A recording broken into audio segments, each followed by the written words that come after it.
Western Australia's stunning coastline has recently been ravaged by a deadly predator. It was the second day in a row swimmers were forced out of the water. The community is under siege, with beaches closed and tourism in tatters. Human remains were discovered washed up on shore. Australia's largest state has become the deadliest shark attack zone on the planet. There's certainly a huge concern in the community. The great white shark. It's just a fierce, fierce creature. Responsible for 5 fatalities in just 10 months. 2 people were totally consumed, 2 were bitten in half, and the 5th one was so severely mauled. Now, these terrifying events, from the closest encounters. I just saw this massive shadow of a shark and just blood. Some who have lost. It's just one of those things that you just think will never happen to your family. And the lucky ones who survived. I thought, I'm dead. We explore why this terrifying phenomenon is happening. Clearly something has changed. So little is known about sharks, and that's the problem. That's a massive shark. And for the first time, We need to coexist with sharks. the unique shark investigation team reveals extraordinary shark attack technology. We should have a product for the market pretty soon. Which will change the way we enter the water forever. This is Australia's deadliest shark coast.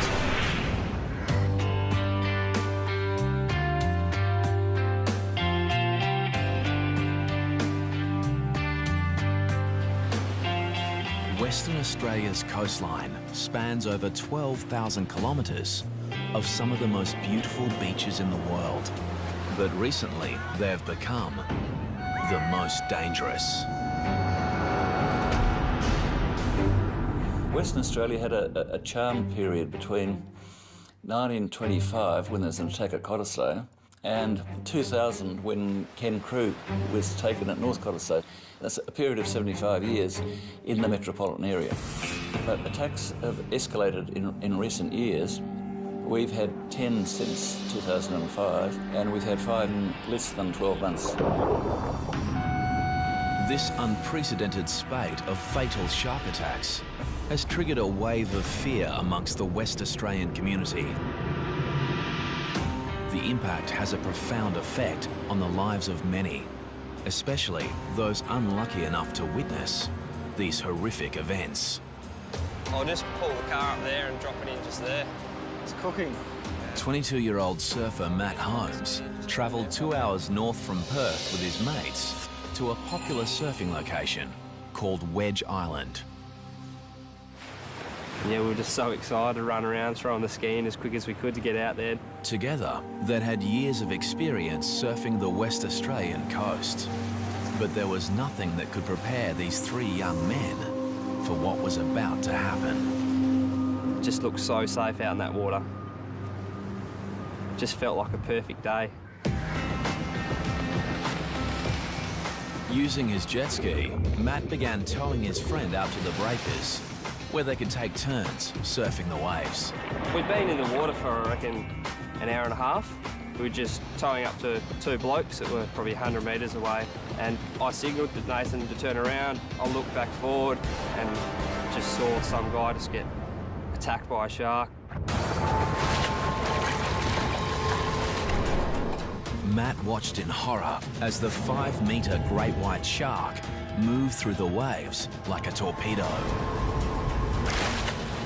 It sort of hit him, but then drove him into the water. Just water going everywhere. And within 5 to 10 seconds, the thrashing just turned all red. And there was blood. Matt quickly took his friend into shore. The guy's mate was just screaming at me. My mate's out the back. And I just remember holding the jet ski just flat out. I was just flying through the waves. And as I got close to the guy, a set came and I just hit the set flat out and I was just airborne. And when I was airborne, I looked over and I just saw this massive shadow of a shark and just blood. I just wanted to get him out of the water. I was so focused on getting him, I was leaning down off the side and the ski was rolling and I heard like a thrash of a tail and I turned behind me and the shark was behind the ski and just followed me around. I felt it nudge the ski and I just thought, oh, I'm going to roll over here. The great white then began to exhibit the behaviour of a top-order predator. And the shark just slowly just followed me around and it was just sort of eyeballing me. It was just fending me off the guy. Just the way it was just hugging me off him, I couldn't get any closer. They say they bite humans and let go. This shark was determined. This shark was fending me off the body. The shark wanted him. Despite placing his own life at risk, Matt's efforts were to no avail. As I got closer to him, he just took the rest of him and dove off into the white water. No one on the beach that day could predict the horrific events that unfolded so quickly and that tragically took the life of Ben Linden. He was 24. His body was never recovered. Witnesses say the shark was at least 4 to 5 metres. With one bite, it cut the young victim clean in two.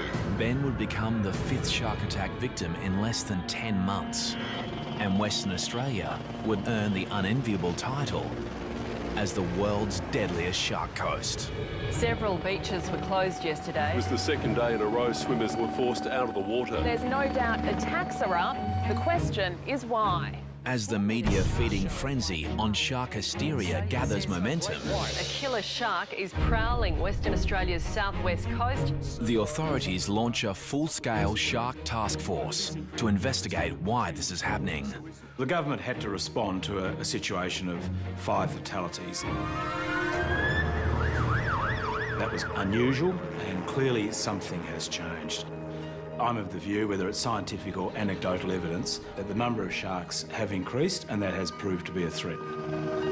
Investigations into all 5 recent shark fatalities reveal just one suspect. The great white shark, recognised as the fiercest predator on the planet. Many believe their protected status over the past 15 years may be to blame. The great white shark's been protected in Australia since 1997 and in Western Australia for the same period. One of the enduring theories is that since their protection, their numbers have exploded. So what is drawing the sharks into the Western Australian coastline? To be honest, it's a really difficult question to answer. I think that there are definitely times of year where sharks are more common off of the WA coast, and there are times of year when they've kind of left the coast and have gone to other regions. Theories include the resurgence in whale and seal populations along the coast, while others believe a decrease in fish stocks has the sharks coming closer into shore looking for food. You know, there always has been sharks, but not like there has been the last few years. They're following the cray boats around while they're pulling pots every day. Sharks, and it'll probably be the same sharks, are following the boats because they're letting go of their old bait, and also it's attracting the smaller fish at feeding on that bait as well, so it's a very easy feed for them. Scientists believe a significant rise in the ocean's temperature may also be bringing sharks closer into the coastline. looking for cooler pockets of water. White sharks are more common in cooler temperate waters, but they do move very large distances out of those typical temperature regimes. The Department of Fisheries launches an extensive shark monitoring program to investigate the great white's movement patterns. The thing about white sharks is that they're an inherently difficult species to study, and the research we're embarked on now is probably going to take a number of years before we have any conclusive answers about how the sharks are using waters off Western Australia and how that relates to the frequency of shark attacks we've had in the last year.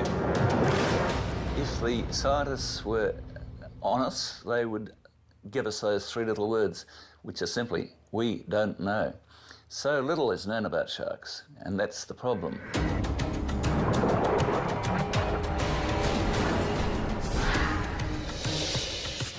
While the quest for answers continues, the world's attention turns on Western Australia's south coast. Peter Kerman was moored while diving, but the 33-year-old couldn't be saved.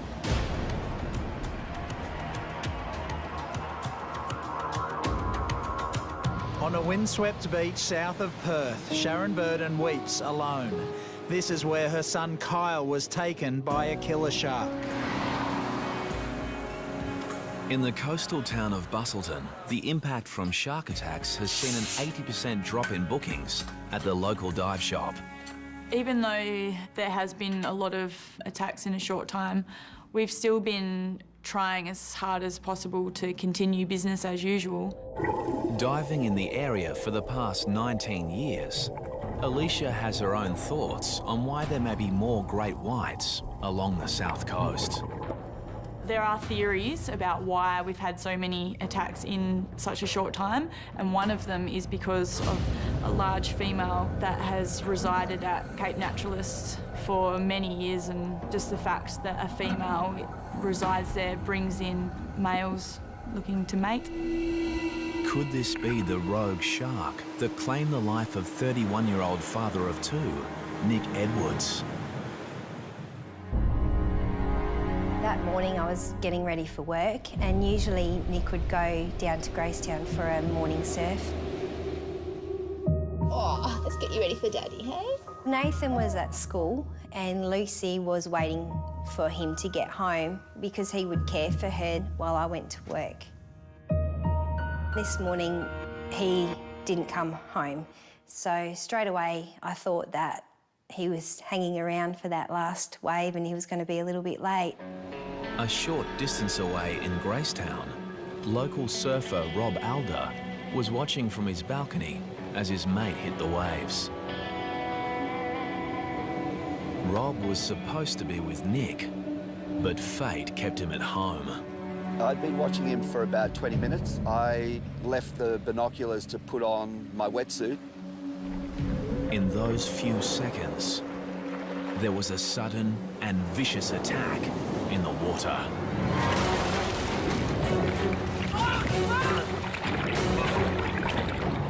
I came back to the binoculars and saw just a half a board bobbing around, and I thought maybe he'd had a heavy wipeout and possibly broken his board, which is not uncommon here, and that he'd surfaced, but I let a couple of waves roll through and he didn't come up, and then I figured something wasn't right. And so I jumped on my bike after calling the sea rescue. As I was cycling down the path, there was somebody running back up, yelling, "Shark, shark." When I arrived down here on the point, my friend Craig was already in the water up to his waist. He started waving at me furiously, so I ran down to where he was. He was handling a person, obviously a surfer. He had a wetsuit on, and he was trying to get him out of the water, but the rocks are really difficult here. So together we managed to lift him, and it was then that I realised he'd been attacked by a shark. But in the frenzy, Rob had not identified the shark attack victim. He was about to get the shock of his life. There were quite severe lacerations on his upper thigh and the calf of his right leg. Nick, As they assess the victim's injuries, Rob Alder is shocked to discover it's his surfing buddy, Nick. Wait, here, pressure here. I took the leg rope off my board and wrapped it around his thigh as a tourniquet and started CPR and mouth-to-mouth. The fellow surfers desperately try to revive Nick until the paramedics arrive. Is that yummy, baby? Meantime, Nick's wife, Melissa, is at home, oblivious to the drama that is unfolding. At that time, I was quite anxious and I started ringing the hospital. Yeah, can you tell me if someone's been admitted by the name of Nick Edwards? I thought something may have happened to him, like, you know, was hurrying home and had been in an accident.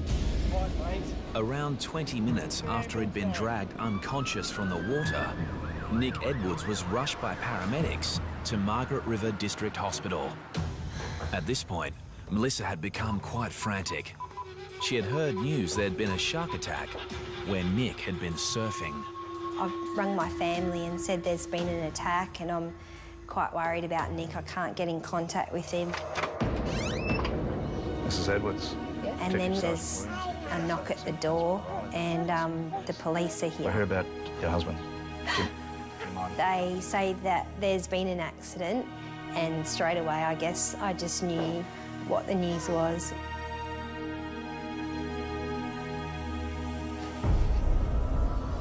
The victim was dragged from the water unconscious. He died on the way to hospital. For Melissa, coming to terms with her husband's sudden death had her reassess how she felt about sharks. When they are coming close to shore and putting people in danger, I think it's really important, if they can't be removed from the area, then that they are destroyed. Somebody said to me, what right do we have to play God with the sharks? There's no price you could put on a human life. But in the rising debate on culling sharks, conservationists fear the wrong message is getting across.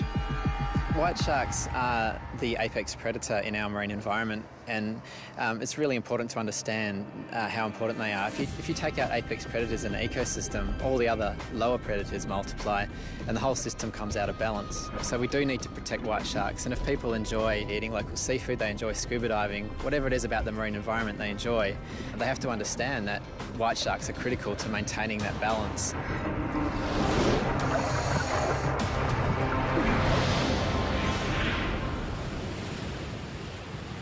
In Perth, daily shark sightings force the closure of many popular swimming beaches.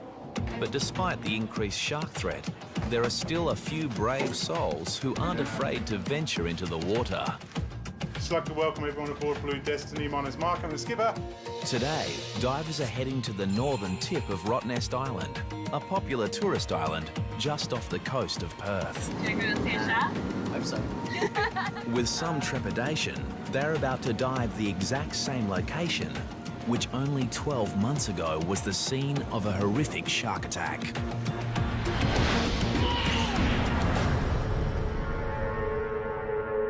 It was late October when 32-year-old American diver Tom Wainwright met his fate. Anybody who's taken by a shark is unlucky, and Tom Wainwright was particularly unlucky. There had never been a shark attack at Rottnest in all the 100 and something years that people have been going there. Sergeant Pete Bayan was on duty that day. He was called to investigate the circumstances surrounding the attack. Tom and his two friends, Alison and Justin, had decided to go diving on the north of Rottnest. They're all qualified divers. But despite being with his two dive buddies, Tom decided to dive solo.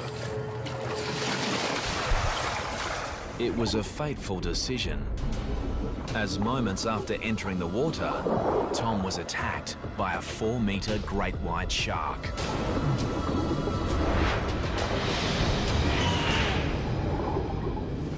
Justin and Alison noticed a disturbance on the surface where a huge amount of bubbles came to the top.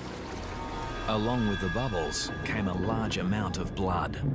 And Justin and Alison knew their friend was in grave danger. They've gone over to where Tom is and they managed to pull him on board. They saw that he received a massive injury to his left side. His left arm was missing and there seemed to be a circular bite from the top of the shoulder, which had gone around through to the centre of his chest and out to through to his left hip. So it was like a half-moon shape that had gone. It was a brutal, savage bite. Shark warning for the great white that's believed to be responsible. Tom Wainwright would become the second shark fatality in less than 2 weeks, following the disappearance of a swimmer at the beach suburb of Cottesloe. After 2 days of searching, the only trace of Bryn Martin are his speedos, triggering speculation that a rogue shark may be responsible. And for shark author Hugh Edwards, it's a theory that should not be ruled out. It is not unlikely that you've got one shark that is either old and finding natural prey difficult to catch, or has found how easy human beings are to catch. The problem is it's very hard to collect direct evidence of what shark's been involved in an attack. But based on all the circumstantial evidence, such as the size of the shark, the locations, the periods between shark attacks, there's not a very strong case that the same shark has been involved in all of our attacks over here. Serial offender or not, the Western Australian government moves to allow the killing of any shark that poses an imminent threat. If a shark is staying around a popular tourist beach area and staying within that vicinity, it's got to feed. That's the harsh reality, so there is a threat there. I take a view that we have a responsibility to protect people using the beach, particularly families and young children. So this deadly hunter has now become the hunted. The baited hooks were set up in a capture and kill operation, the first of its kind in WA. One of the big problems is actually even establishing what an imminent threat is. If a shark is seen and has been spotted and people have been removed from the water, then there really isn't an imminent threat anymore. So it seems to be quite an impractical policy, but the impact it's having on people is actually to increase the fear that we're trying to remove without really making people safer. As an alternative to killing sharks, the government assembles a special team of shark experts at the University of Western Australia to investigate how to make people feel safer in the water. We've got the 2 white shark brains here. Professor Sean Collin, a world leader in shark sensory biology, leads a team of specialists who have spent many years attempting to understand shark behaviour. The great white shark is one of the largest predators in the world of the cartilaginous fishes family. It's been around over 400 million years and has developed a whole battery of sensors that makes an exquisitely tuned predator. The team's research into shark sensory systems has led to the development of new shark deterrents, which the team is now preparing to. This show was created for you and your family to watch together. Welcome to Nat Geo Wild. Test in the field. For the first time, they are packing up their entire laboratory and taking it into the domain of these deadly predators. This is a large undertaking, but I believe this is a wonderful opportunity to restore confidence of the public to re-enter our beautiful waters. As they embark on their 1,100-kilometre journey north, the team is hopeful that they'll get some results. Whenever you are developing something in a lab, however great it is, you need to go and test it with some real sharks because they're going to be the ones that tell us whether it works or not. Shark scientists from the University of Western Australia are about to test new shark deterrent technology in an effort to make people feel safer in the water. At a remote beach location, the Oceans team is about to trial an eco-alternative to the highly controversial shark nets that are used in some parts of the world. Netting on beaches has been used for many years to deter sharks, but there's a lot of evidence now to suggest that that is not effective and that, in fact, sharks and many other marine life are killed by these nets. The alternative is a bubble curtain, which quite simply is a wall of bubbles designed to interfere with the shark's senses, including hearing, as well as the shark's lateral line. Lateral line extends over the head and flank of all sharks and detects very minute water movement as the animal moves through the water. Research suggests that sharks will be frightened away by the interference caused by the bubbles. This theory is reinforced after a few days of testing in the field. And you can see it perfectly how he's well within the testing area. Sharks are recorded entering the bubble-free zone, while amazingly, no sharks venture into the bubble net area. We've taken something that was developed in the lab, we've shown we can actually test it in the field, so it's been an absolute success. The team is hopeful that one day bubble curtains will become an eco-alternative to shark nets around the world.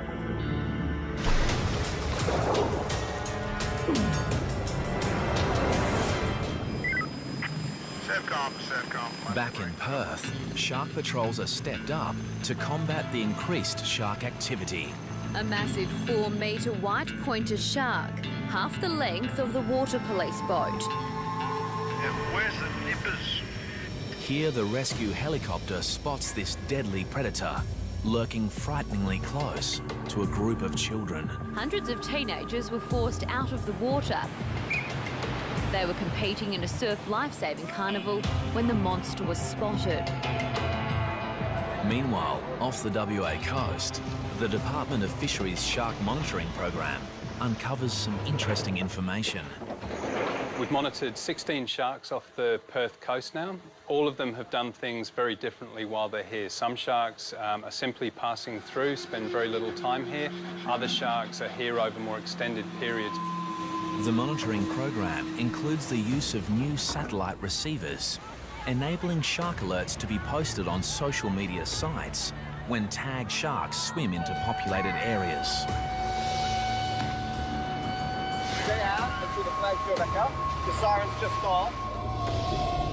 But it's the untagged sharks which pose the biggest threat to beachgoers. And for that, it's up to the surf lifesavers. Surfcom, this is Sorrento Patrol. Volunteer surf lifesaver Bernie Williams knows firsthand how vulnerable we are in the ocean. A group of friends decided we'd like to get a scuba ticket. So that was probably 30 years ago, and have enjoyed it ever since, till recently.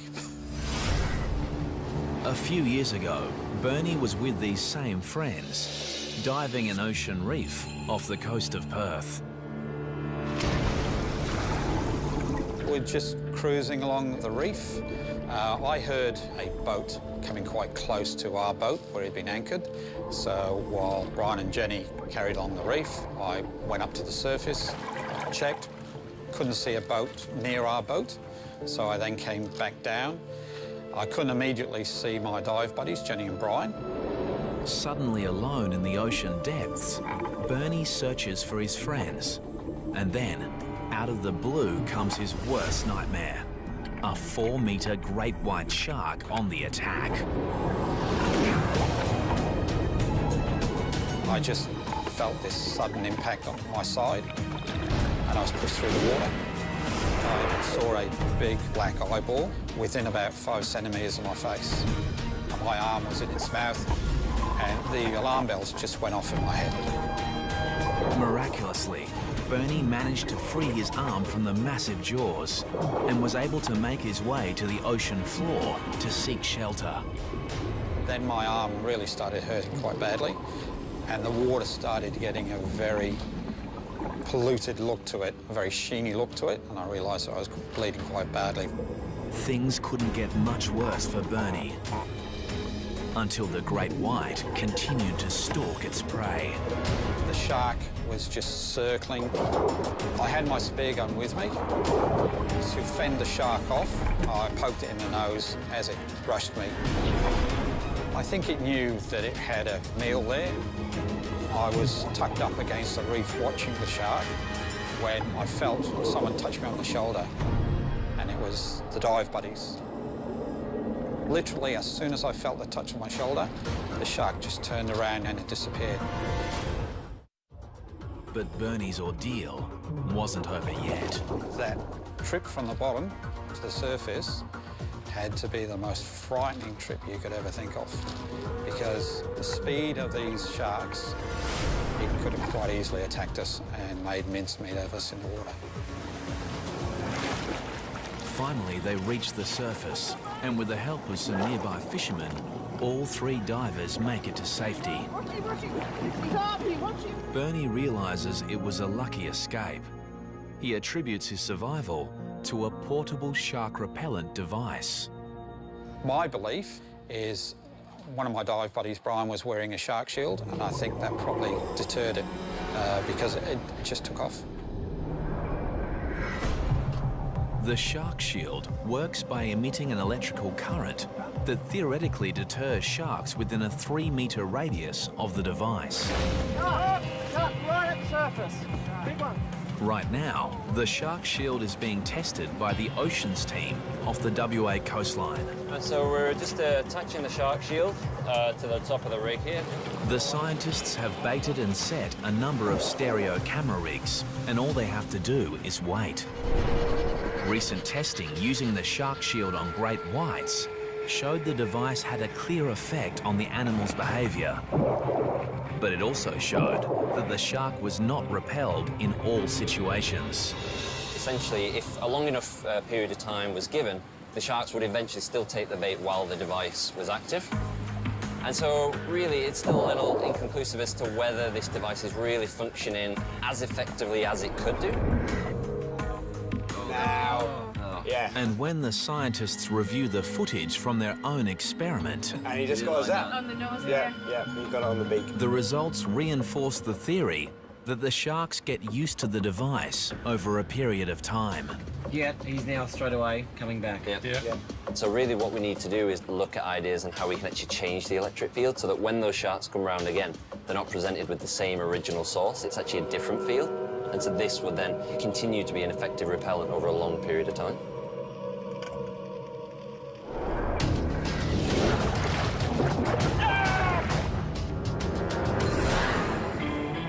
It's not just surfers, divers or swimmers that are at risk on the water is in danger of being attacked by sharks.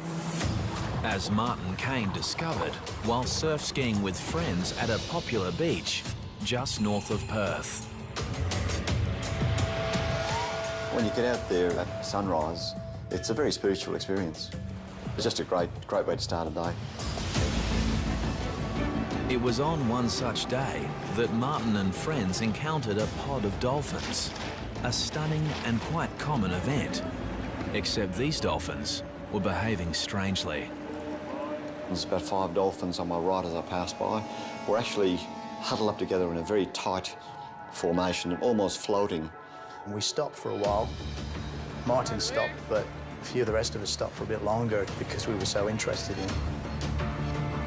Martin began to paddle off, leaving the group behind.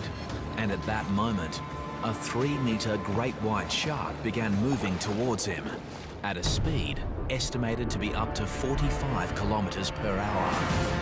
And then this almighty crash and bang. So I grabbed the ski in its jaws, lifted it up in the air, probably 2 or 3 metres, and I toppled out on the front. Martin's screams went through the air, and all I could see was the ski being spun around and just thrashing and splashing. When Martin finally surfaced, he realised he'd been attacked by the world's deadliest predator. It was just an awesome power of this thing. The tail was just going, you know, left to right like this, and the head was going in the same direction. And I could hear a sort of a hum coming off, you know. Just an amazing, just a fierce creature, absolutely, you know, going ballistic. The shark had ripped a huge hole in Martin's surf ski, and he was 150 metres from shore and even further from his friends. I was swimming to shore, felt like in concrete almost. And all I was thinking of, perhaps he's going to take my legs, or I get chopped in two. With the great white right behind him, Martin was now swimming for his life. All that was going through my mind at the time was, I'm dead, perhaps he's going to take my legs, or I get chopped in two. Luckily for Martin, his friends Kim and Dale were quick to react. Dale said, get on the back of the ski.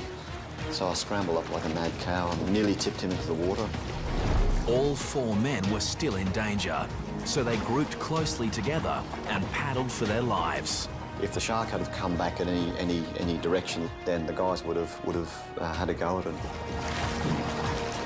But it wasn't until I got to the beach and looked back out to my ski to see the shark doing a victory lap around my ski that I really thought, oh my God, that was close.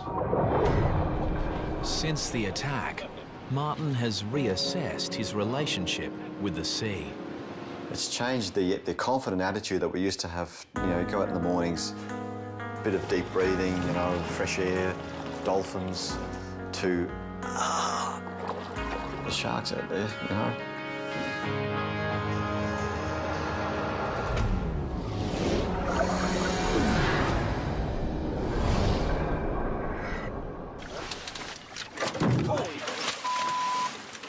You almost took the motor off.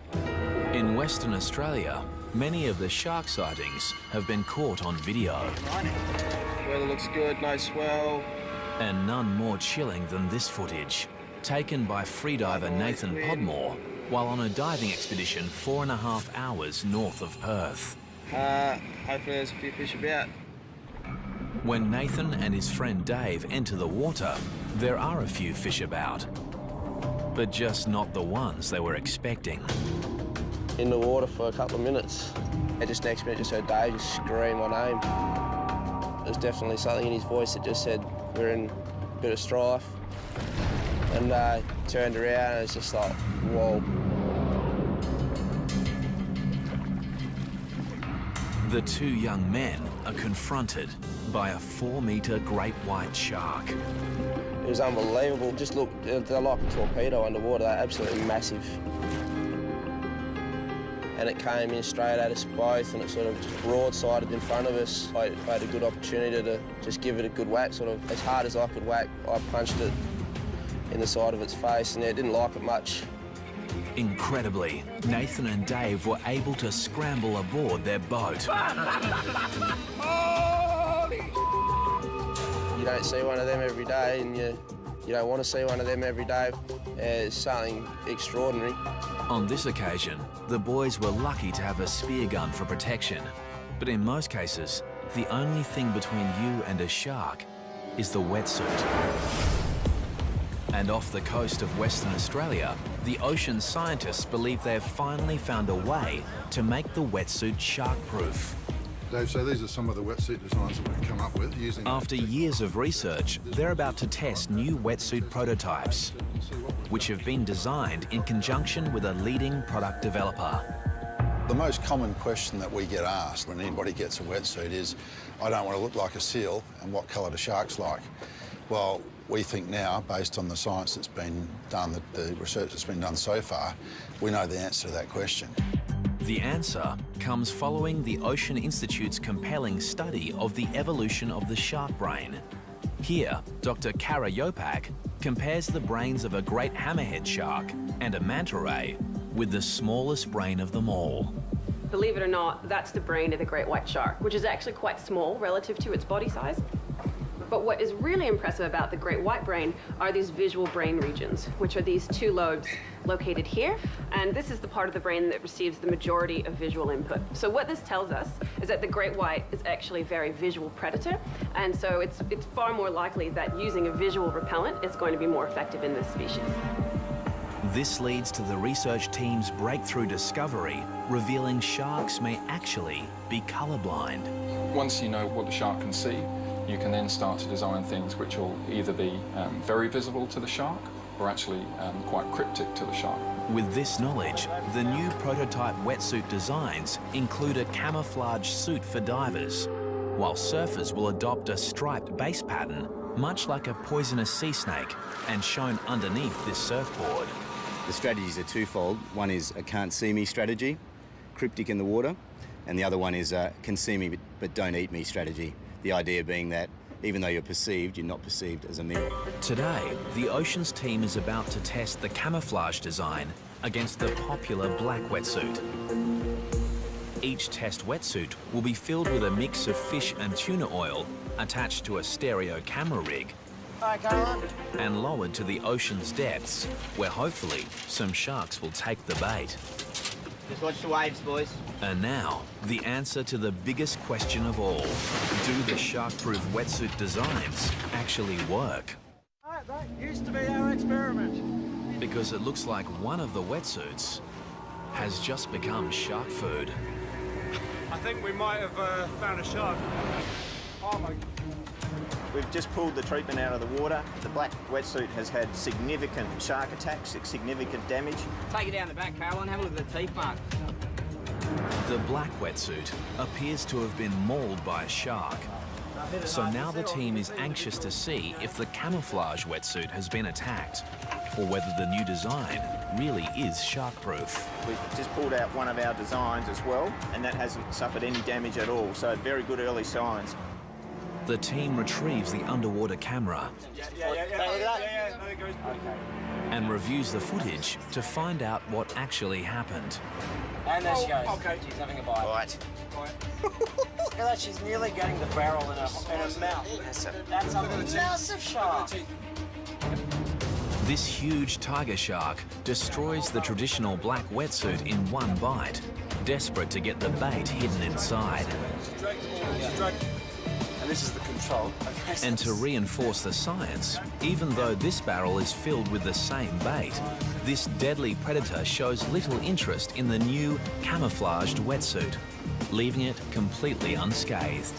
If you compare this with what happened with the control, I mean... While it might be early days, there is no denying this is a significant breakthrough, which may just revolutionise the world's wetsuit market. It's full steam ahead from here. We'll continue the science and the research, and we should have a product for the market pretty soon that's going to make people feel a lot more comfortable about being in the water.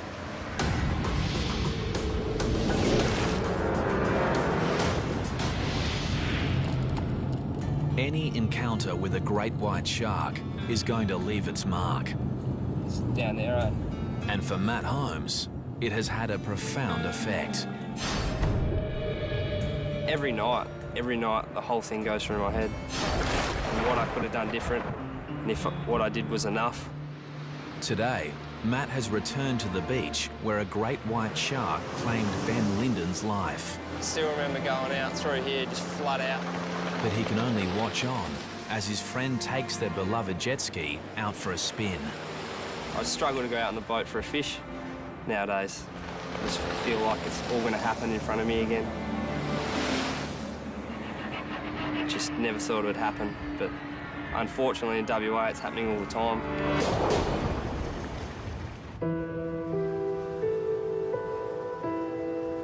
Going back to Gracetown is a good feeling for me and the children because that's where we feel closest to Nick. The loss of Melissa's husband, Nick, means her life and the lives of her children will never be the same. Because Lucy's quite young. We go down onto the sand and there's a cross still in the sand, so she decorates it and plays in the sand. And despite a great connection to the ocean, the young family isn't ready to venture back in. And I know Nathan's never going to go in the water again. And the question remains, will it ever be safe to go back into the water? There is no doubt that the shark fatalities and the increased sightings of sharks has affected the behaviour of people. So it's affecting our lifestyle because one of the great things of West Australia are our beautiful beaches, our long coastline and the enjoyment of that environment.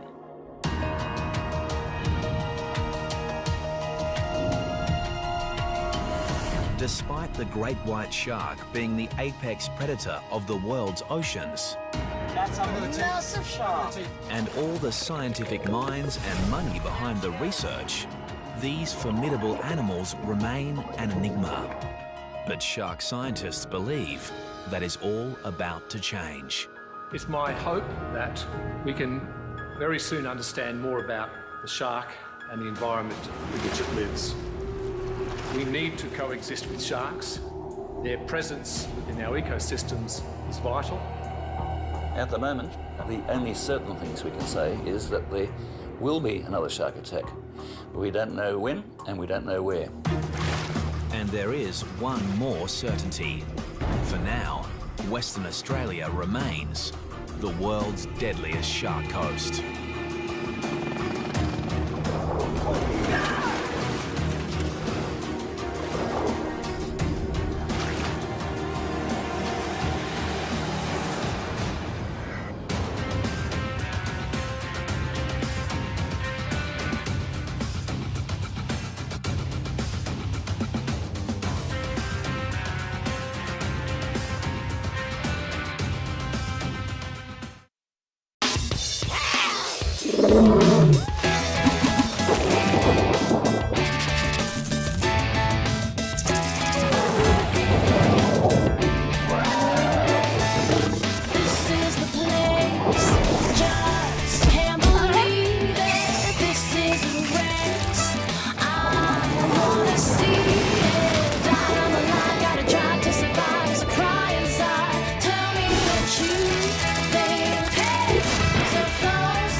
Mountains. Big rocky mountains. Like a stockade, they guard the heart of our Wild West. It's an epic stage where outlaws and loners face off, and homesteaders struggle to get by. Out here, it takes true grit to survive.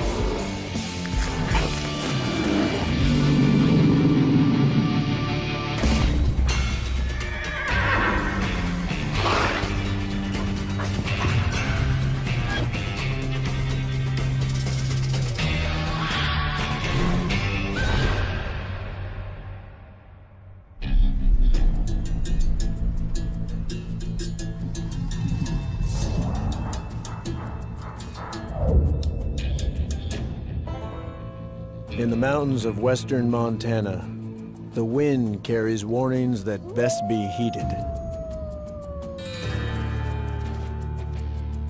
This is outlaw territory.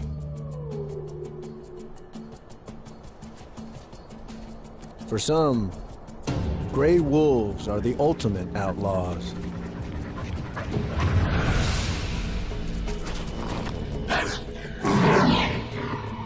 Feared, but also admired.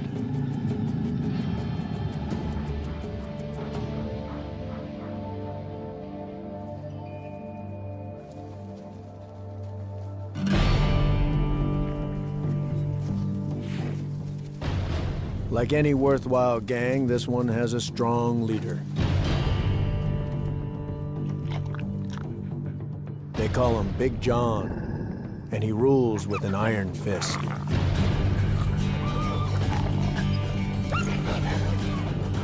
He holds his tail high to signal he's the top dog.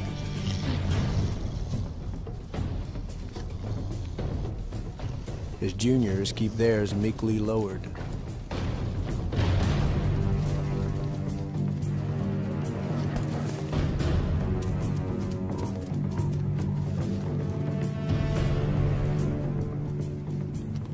Everyone knows their place in the hierarchy.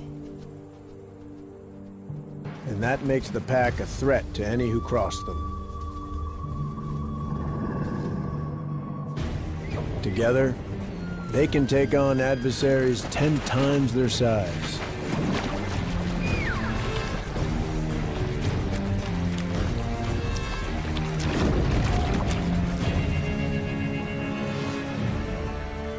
It's not just their own bellies the pack has to fill.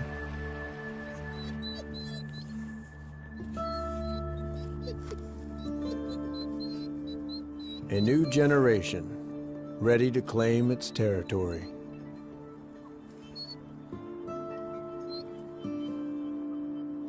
These pups are less than 2 weeks old. Their eyes, just opened, are still blue, not yet wolf yellow. The youngsters will put on 1 to 2 kilograms a week. They must be fed.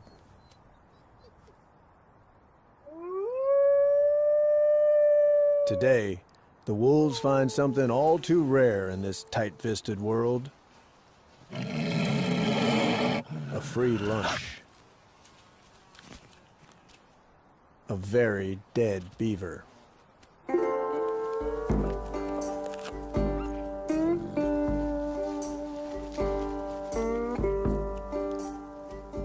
Big John smears himself with the scent from its glands. Perhaps to cover up his own scent. Or maybe he's just partial to the smell of rotten beaver.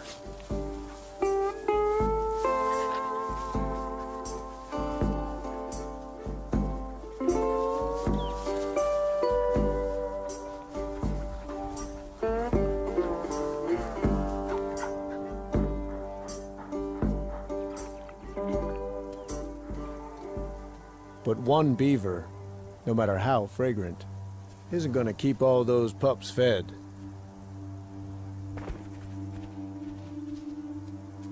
The pack needs more meat.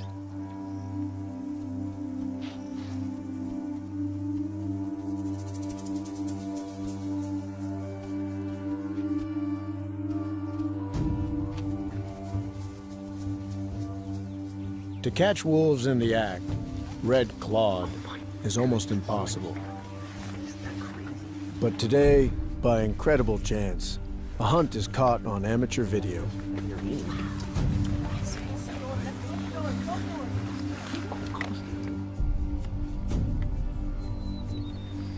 It's not the big moose they're after.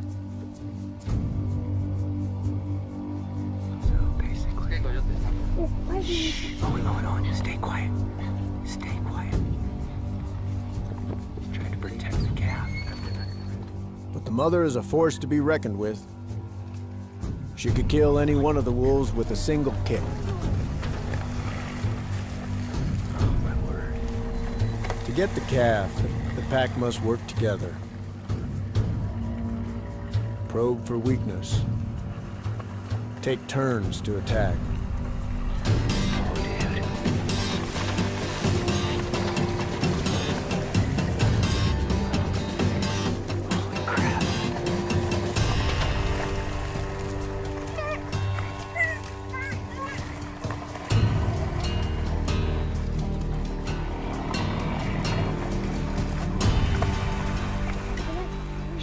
For 10 exhausting minutes, the moose fights them off.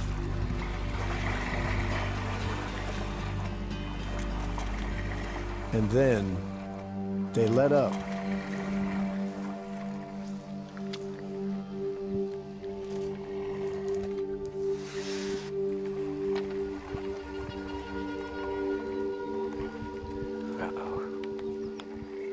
But it's a false hope. Reinforcements arrive. Fresh legs, more hungry mouths. Here comes the fourth one.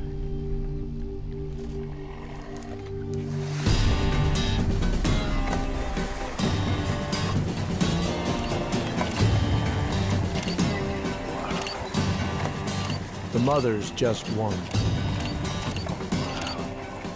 And it ain't enough.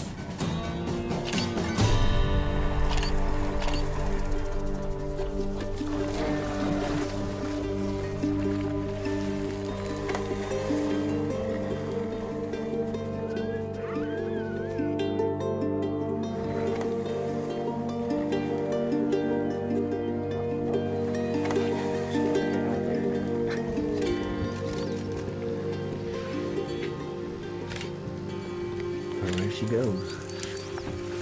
Wow. That's, I mean, it's sad, but it's like, that's crazy. Amazing. Life on the frontier is a zero sum. One animal's gain is another animal's loss.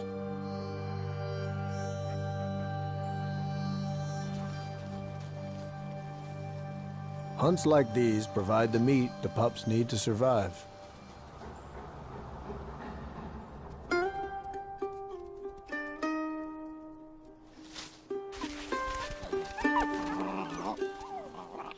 They're now around a month old and will gnaw on almost anything. But their diet increasingly comes from the meat the adults catch and then vomit back up.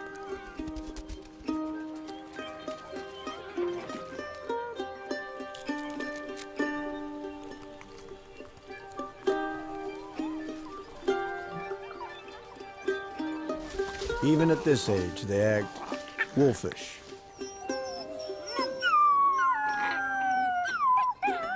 The call of the wild, downsized.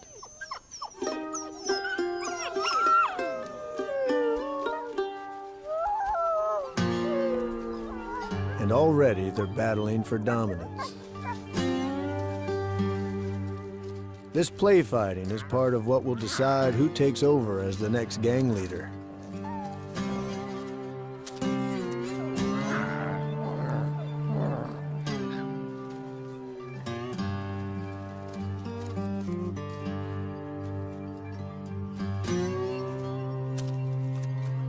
It ain't easy becoming a desperado. Around half of them won't make it.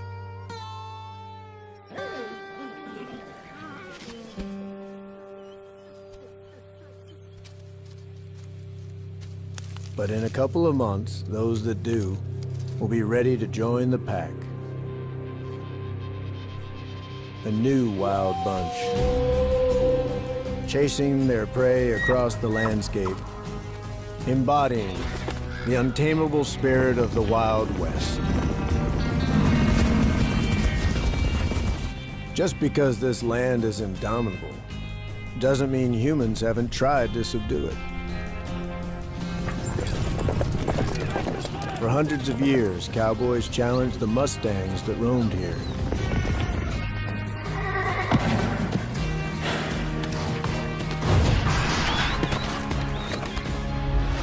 They still do. And it's just as dangerous today.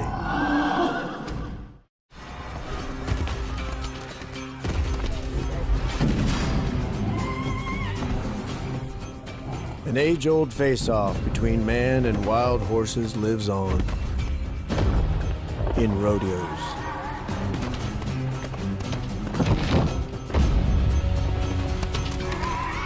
Today's bucking broncos are heirs to the Mustangs that once ranged across the plains and chaparral of the West.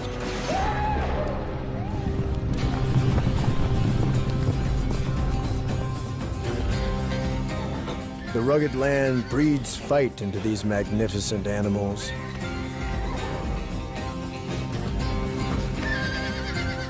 Fight that's honed in battles between stallions for control of the herd.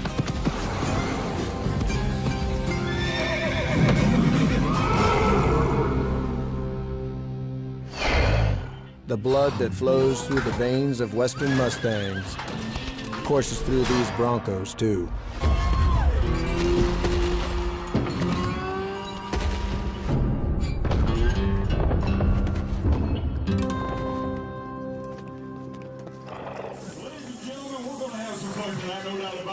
Kick back and relax. It'll be non-stop action. Pitting himself against these mighty beasts, a young cowpoke can make a couple $1,000 in an afternoon. But it's a dangerous game. Both horse and rider could lose their lives.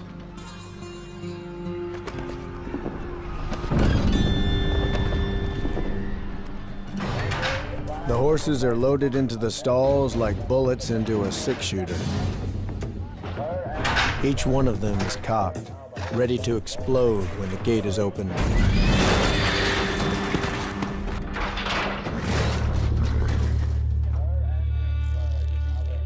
Behind the chutes, the cowboys await their fate. Measly human muscles and sinew going up against a horse weighing half a ton.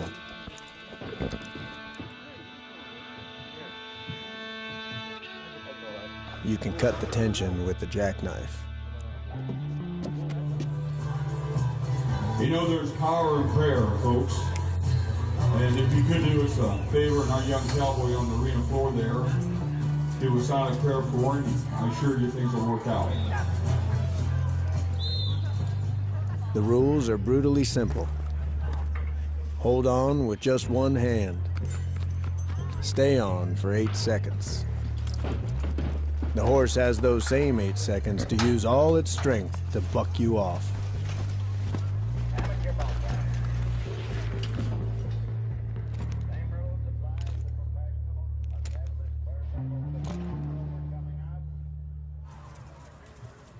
Eight seconds. Doesn't sound like much, but when that gate opens, time slows down.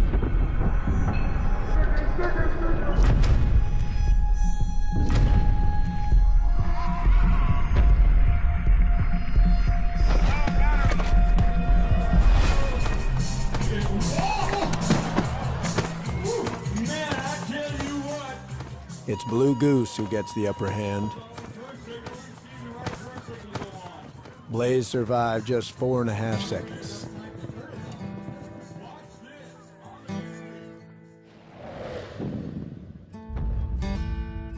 They call a hard-riding horse like Goose an eliminator.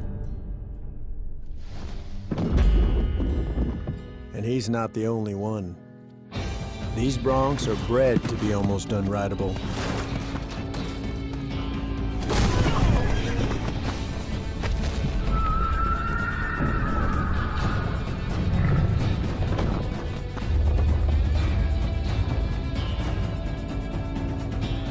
It takes skill, strength, and a little luck to make it all the way to the buzzer.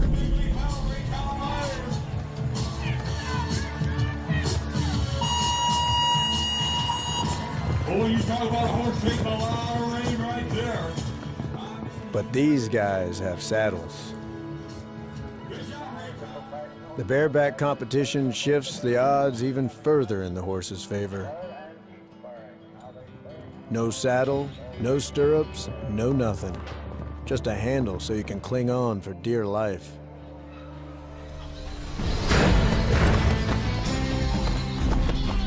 The riders experience G-forces up to 4 times what a fighter pilot feels launching off an aircraft carrier.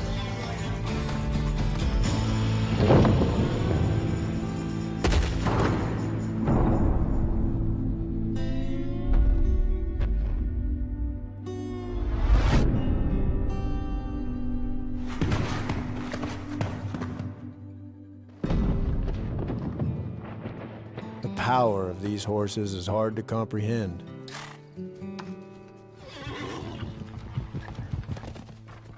But even these awesome animals are no match for the true mountains. From the mighty ranges of Alaska to the icy heart of the Rockies, the West's jagged edge throws everything it has at you.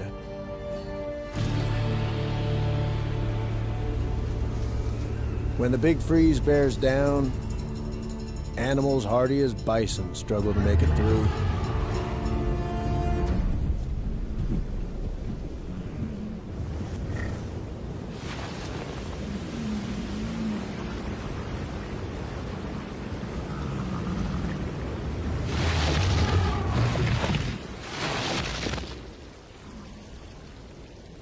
Yet even here, the ice eventually loses its grip.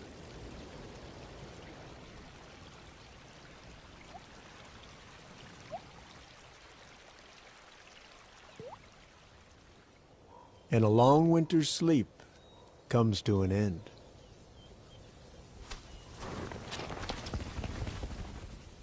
A young grizzly, alone. At 2 years old, she's mature enough to have left her mother. A pioneer trying to carve out a new life in an unforgiving land.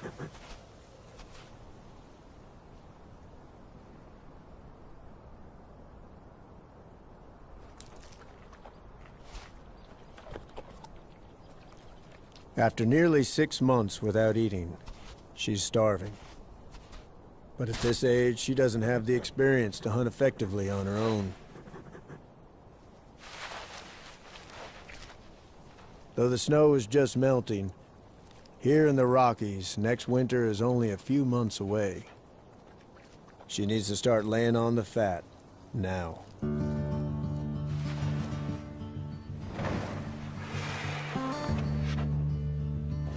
If you aim to make it in the West, you better learn to adapt. She'll take her calories where she can find them, even buried roots and shoots.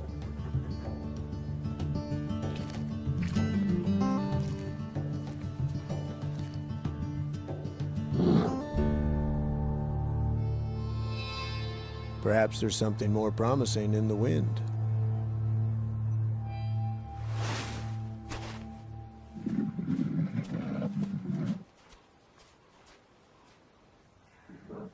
Her nose is more sensitive than a bloodhound's. She can pick up a scent from kilometers away.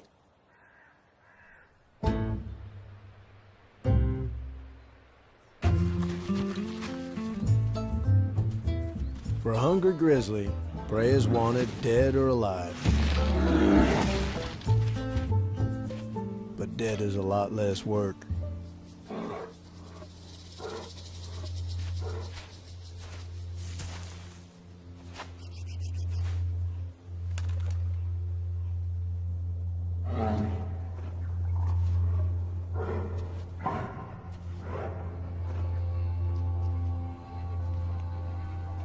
One bison that didn't survive winter in the mountains.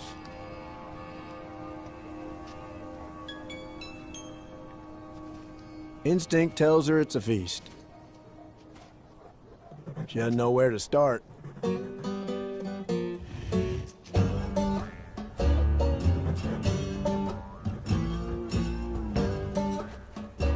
Life can be kind of confusing for a greenhorn.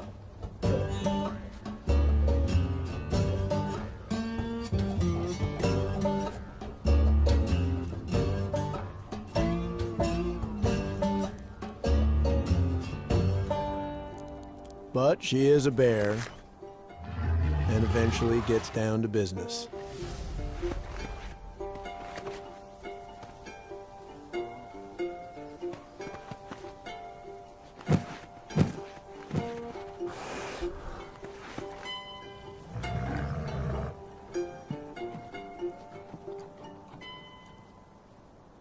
She'll gorge herself and likely return for more in coming days.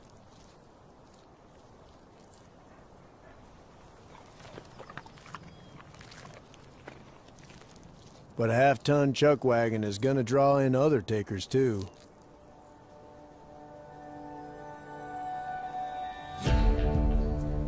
If a big grizzly finds it, he could kill our juvenile to keep it for himself.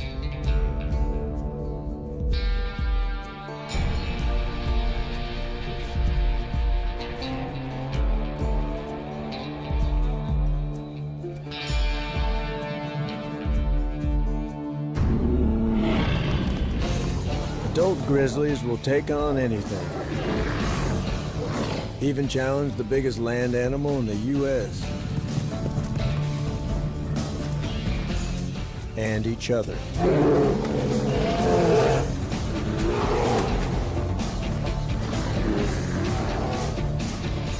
Our young female would be no match.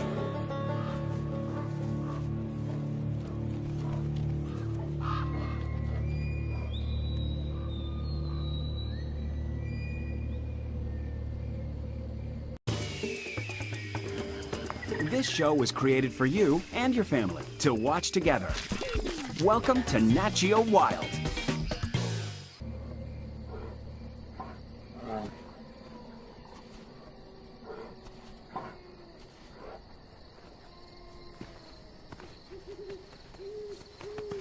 Sure enough, her bison carcass is found. But she gets lucky. It's a black bear. If it comes to a face-off, the grizzly would likely win. Young though she is.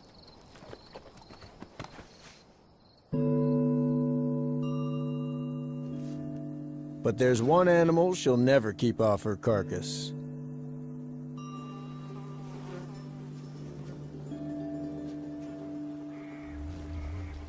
The blowfly.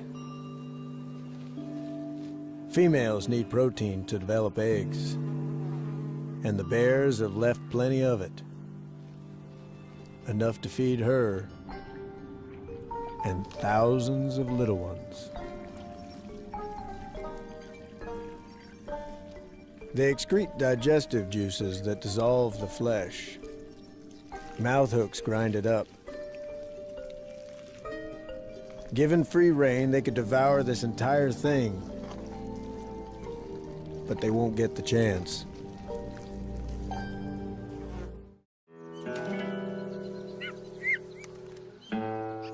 Without claws or teeth, birds have had to wait for others to open the carcass up. Now they can eat bison and maggots alike.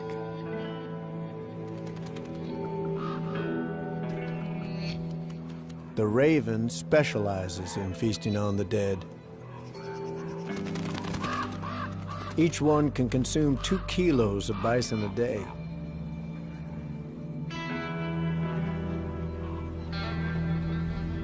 In a matter of weeks, half a ton of meat, bones, and fur is recycled back into the animals of the Wild West.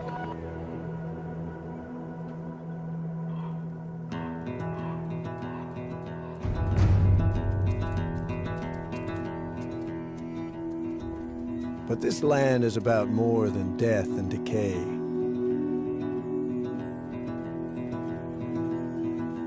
In the spring, many of the animals have other things on their minds.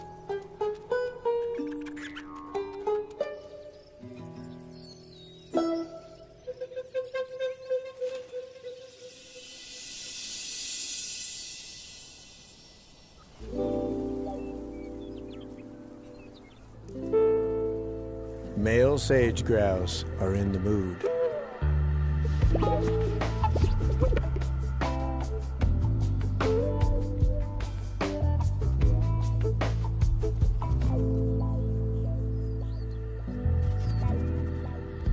But the ladies aren't easy. They need to be wooed. The Wild West has a tradition of courtship.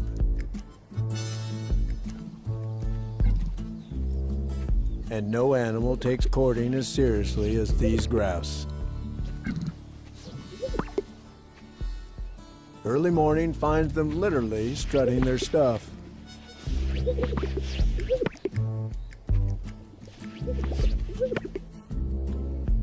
The way to a grouse woman's heart is through her eyes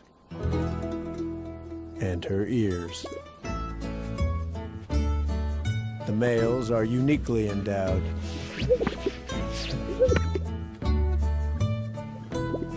These are inflatable sacks.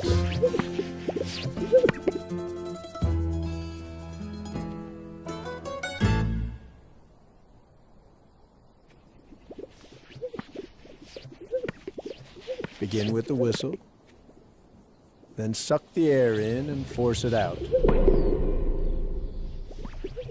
The bigger the sacs, the louder the pop.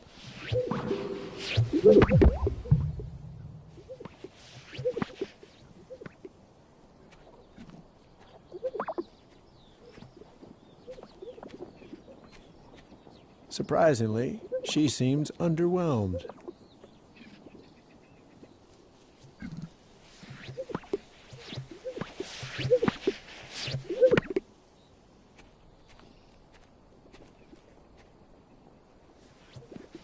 But love favors the persistent.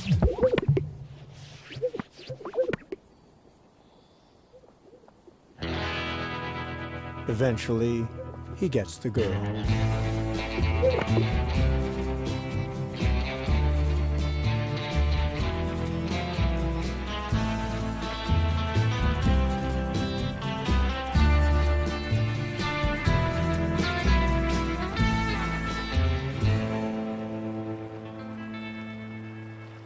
Downstream, where the mountains give way to the plains, another group of homesteaders, prairie dogs.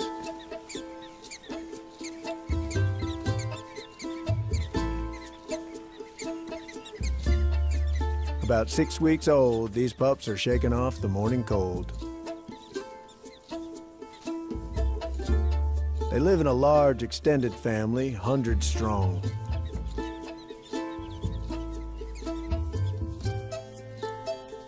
Though small, prairie dogs are vital to the health of the plains. In part because most of the predators here eat them.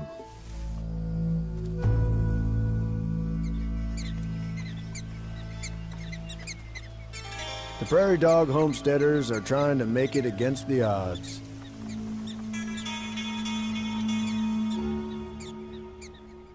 But they just rolled snake eyes.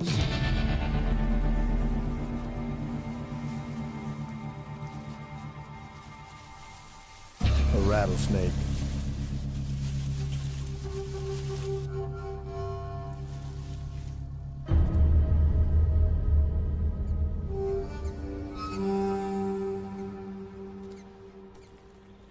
He's gunning for the prairie dog town's pups in particular. The townsfolk have posted lookouts. When a sentry spots the intruder, he sounds the alarm, like ringing the church bell. This particular call is specific to the snake. It's what "Look out, Rattler!" sounds like in prairie dog.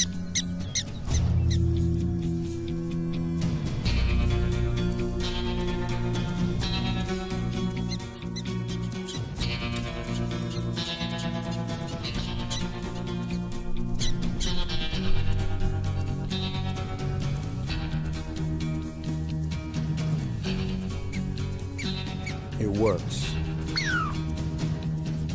The snake's chance for an ambush strike is blown. And the dogs aren't done. Incredibly, they now form a posse to drive the bad guy out of town.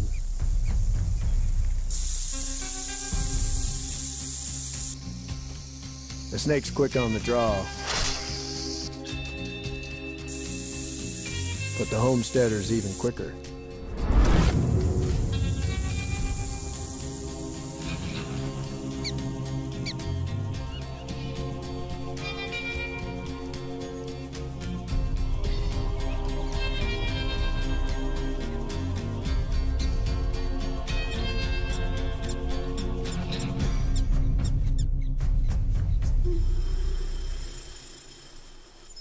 They successfully defend their land and celebrate victory with a different call. The jump yip. No one knows for sure what it means. It may sound the all clear. If so, they've jump yipped too soon.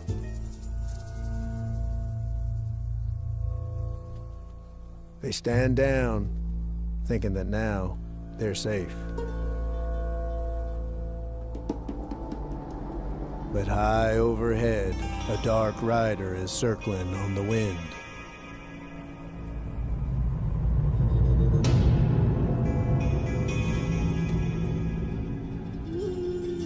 The golden eagle.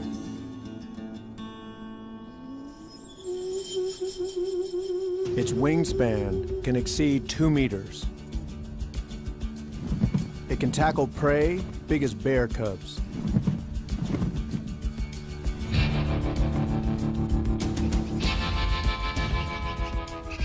A local blackbird tries valiantly to drive it off. In vain.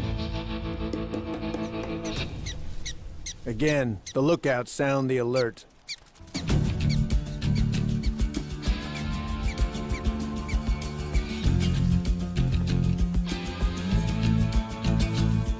One prairie dog seems not to heed it.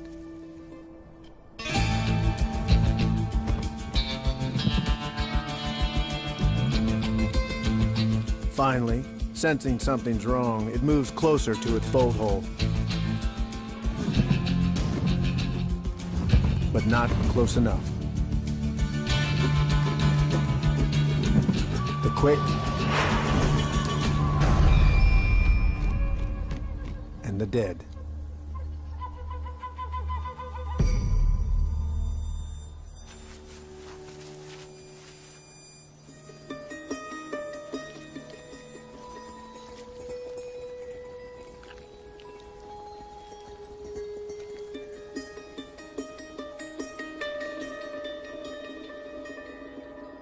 The golden eagle is the West's most effective airborne killer. Today, no other animal can challenge him. But once, there was a predator that even this magnificent raptor feared.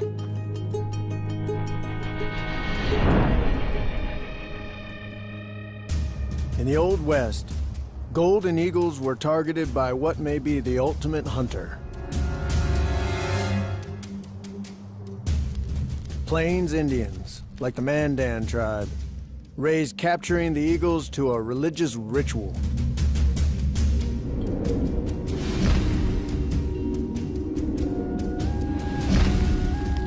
Few elders are left now who remember.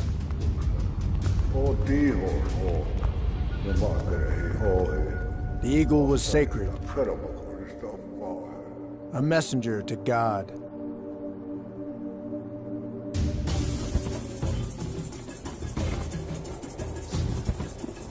Its tail feathers were holy items, woven together to make the chief's war bonnets.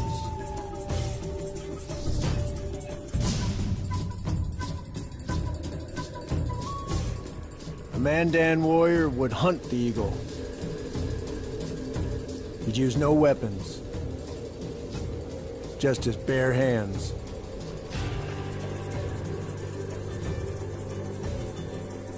It's not the hooked raptor beak that makes it so dangerous. It's those talons, the size of bear claws, more powerful than a wolf's bite.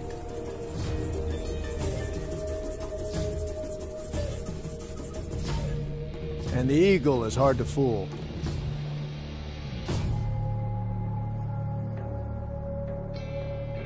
It may have the best eyesight of any animal on Earth, with 3 times the resolution of human eyes.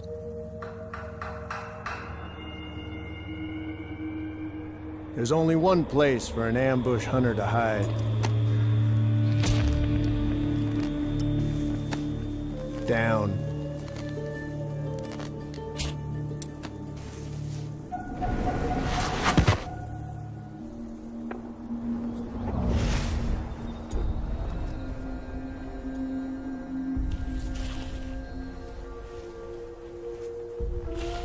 Even sinking a pit is not enough.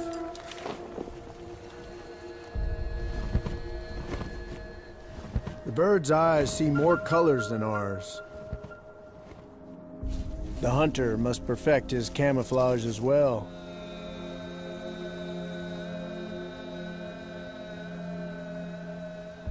He weaves grass and branches together with sinew to build a lid that conceals his trap.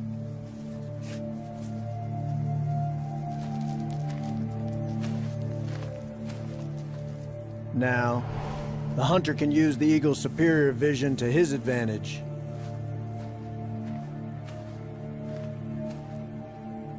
A jackrabbit can draw the raptor in from up to 3 kilometers away.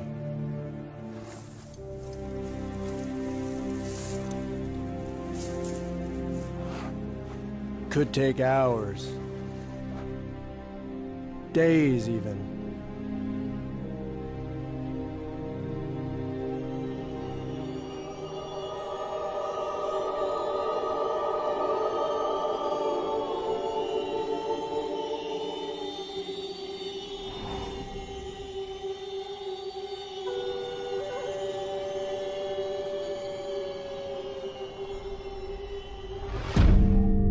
He has only one shot.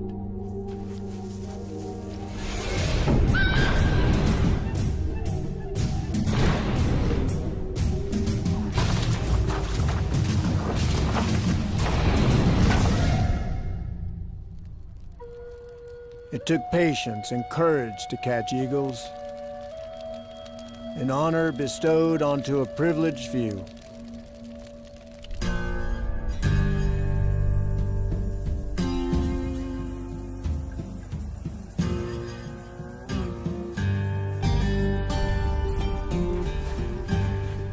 To this day, the golden eagle symbolizes the freedom and spirit of the West. Few other animals so completely represent this rugged land. Yet maybe there's one. A predator so secretive, it uses aliases. And by the looks of things, it's been through these parts.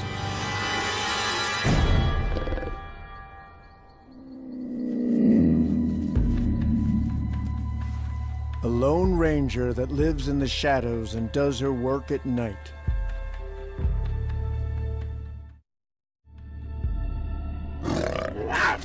Cougar, puma, catamount, mountain lion.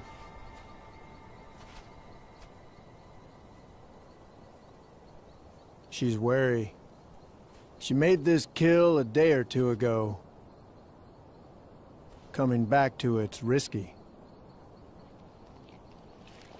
The carcass could tempt in other predators, a bear, wolves, animals that could kill her.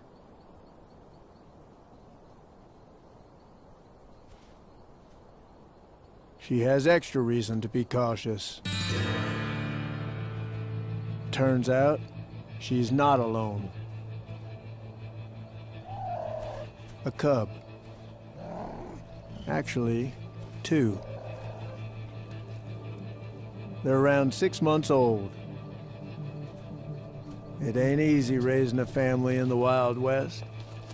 Her strategy is to keep a low profile.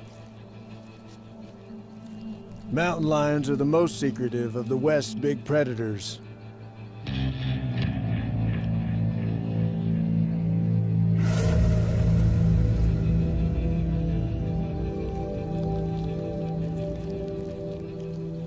They'll return to the kill night after night until it's gone.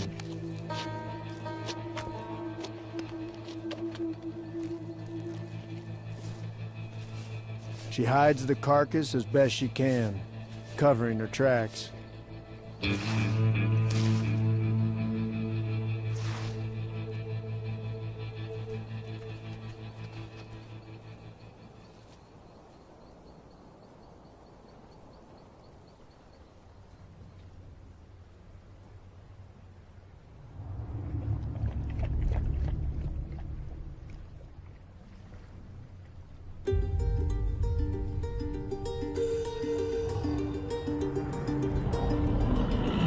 Six months later, the kittens have become lions.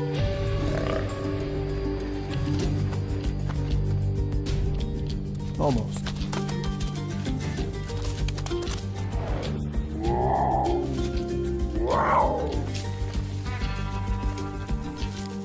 It's hard to completely put away childish things. But this is practice for the skills they'll need to survive without their mother.